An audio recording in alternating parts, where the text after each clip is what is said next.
अस्सलामुअलैकुम, मैं हूं Sheikh Umar. City India News में आप तमाम का इस्तकबाल है। आइए देखते हैं आज की टॉप 10 न्यूज़। हिंदुस्तानी बॉक्सर निखत जरीन ने तुर्की के इस्तांबुल में मुनक़िदा वुमेन्स वर्ल्ड बॉक्सिंग चैंपियन के 12वें एडिशन के फ्लाईवेट 52 किलोग्राम के फाइनल में थाईलैंड की जितुमनिंग जोटाइम्स को 0.5 से शिकस्त देकर जीत वर्ल्ड चैंपियन बन गई और तलाई तमगा हासिल किया। तेलंगाना के निजामाबाद से ताल्लुक़ रखने वाली बॉक्सर निखत जरीन ने इस जीत के साथ आलमी टाइटल जीतने वाली 5वीं हिंदुस्तानी बॉक्सर बन गई। जिले टास्क फोर्स कमेटी आदिलाबाद के ओहदेदारों ने कहा कि सरकारी जमीनों पर कब्जा करने वालों के खिलाफ कार्रवाई की जाएगी। जुमेरात को टास्क फोर्स ओहदेदारों ने सर्वे नंबर 170-72 का दौरा किया, जहां सरकारी अराजी पर कब्जा करते हुए नाजायज झोपड़ियां खड़ी की गई थी। टास्क फोर्स टीम ने नाजायज कब्जों को हटा दिया। उन्होंने खबरदार किया है कि अगर काबिजीन ने दोबारा जमीन पर कब्जा करने की कोशिश की तो उनके खिलाफ फौजदारी मुकदमा दर्ज किए जाएंगे।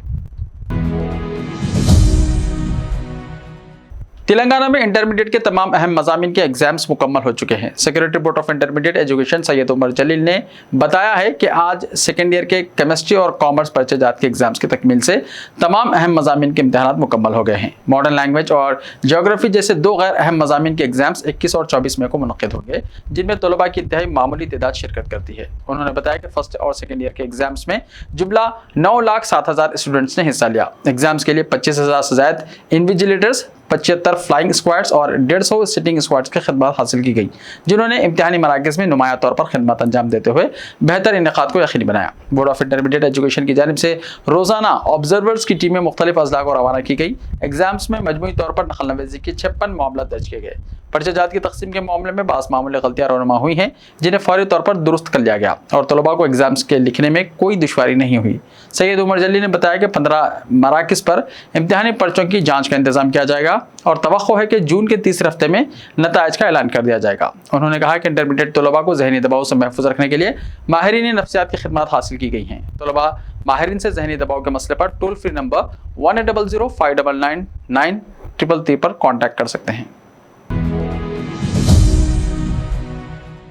चीफ मिनिस्टर केसीआर रियासतों पर मरकजी हुकूमत की जानिब से कर्ज हासिल करने के लिए आयद की गई पाबंदियों से नाराज हैं और बरहम हैं और इसके खिलाफ हम ख्याल जमातों के साथ मरकज के खिलाफ आवाज़ उठाने पर गौर कर रहे हैं। ज़राए से पता चला है कि मरकज और आरबीआई की ताज़ा फैसले के खिलाफ एक तरफ असेंबली में करारदाद मंजूर करने तो दूसरी तरफ अदलिया से रुजू होने का मनसूबा तैयार कर रहे हैं।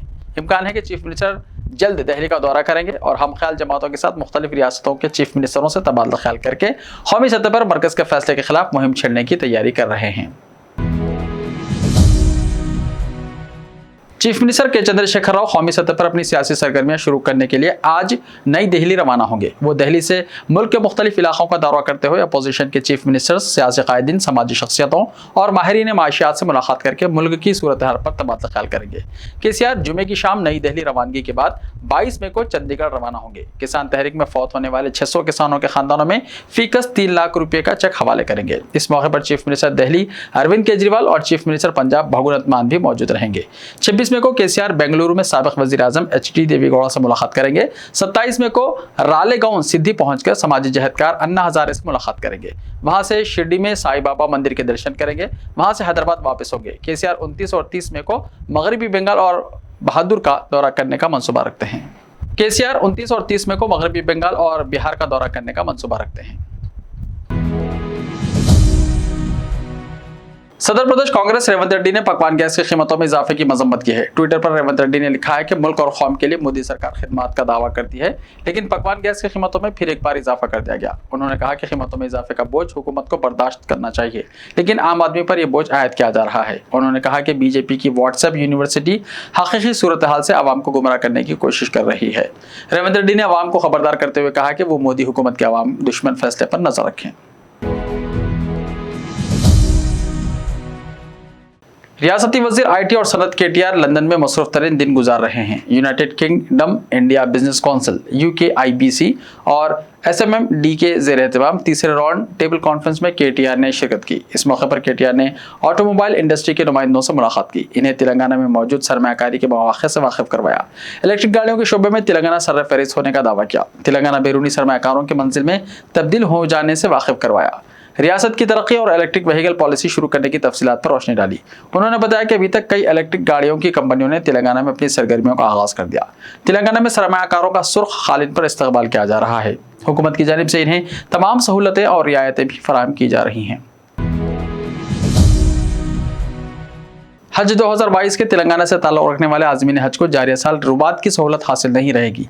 नाज़िर रुबात हुसैन अशरीफ ने इस सिलसिले में तेलंगाना हज कमेटी को इत्तला दी है। हज 2022 के लिए तेलंगाना के 90% मुंतखब आज़मीन ने सफरी अखराजात की दूसरी किस्त अदा कर दी है। दूसरी किस्त की अदायगी की कल आखिरी तारीख थी और हज कमेटी ऑफ इंडिया ने तारीख में कोई तोसी नहीं की। सदर नशीन हज कमेटी अलहाज मोहम्मद सलीम के मुताबिक बाकी 10% आज़मीन ने या तो रकम अदायगी की इत्तला हज कमेटी को नहीं दी या फिर वो सफर हज की मनसूखी का इरादा रखते हैं। आखिरी दिन रकम अदा करने वाले आज़मीन पे स्लिप और दीगर तफसीलात बाद में भी हज कमेटी में जमा करा सकते हैं। हज कमेटी ऑफ इंडिया ने मुंतखब आज़मीन से पहले किस्त के तौर पर 81,000 रुपये हासिल किए, जबकि दूसरी किस्त के तहत 1,20,000 रुपये जमा करने की हिदायत दी गई। मजमूई सफरी अखराजात की तफसीलात अभी तक जारी नहीं की गई है। आज़मीन की जानिब से सफर की मनसूखी के पेश नज़र वेटिंग लिस्ट के 553 आज़मीन से पासपोर्ट और दीगर दस्तावेजात तलब की गई हैं। वेटिंग लिस्ट के आज़मीन अपने original passport, covid certificate, bank तफसीलात, हलफनामा और 2 पासपोर्ट साइज फोटोज तेलंगाना हज कमेटी के दफ्तर में जमा करा सकते हैं। रियासत तेलंगाना में कोविड-19 के बाद रोजगार की शरह में काबिल लिहाज इजाफा हुआ है। रिजर्व बैंक ऑफ इंडिया यानी आरबीआई की एक रिपोर्ट में जो चारशंबे को जारी की गई है, ये बात कही गई। तेलंगाना मुल्क की उन 3 रियासतों में एक है जहां रोजगार की शरह में इजाफा हुआ है। यह ऐसे वक्त है जब मुल्क में बेरोजगारी की शरह मामूल से ज्यादा होने की इत्तलात है।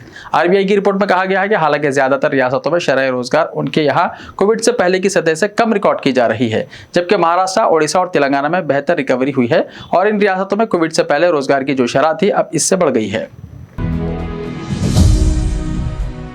ऐसे ही ताज़ा तरीन खबरों के लिए हमारे इस YouTube चैनल को सब्सक्राइब करते हुए इसके बेल आइकन को प्रेस कर लीजिए। लाइव वीडियोस देखने के लिए प्ले स्टोर से हमारे ऐप सिटी इंडिया न्यूज़ को डाउनलोड करें। लिंक्स डिस्क्रिप्शन में मौजूद है। तो मिलते हैं कल, तब तक के लिए अपना ख्याल रखिए। अल्लाह हाफिज़।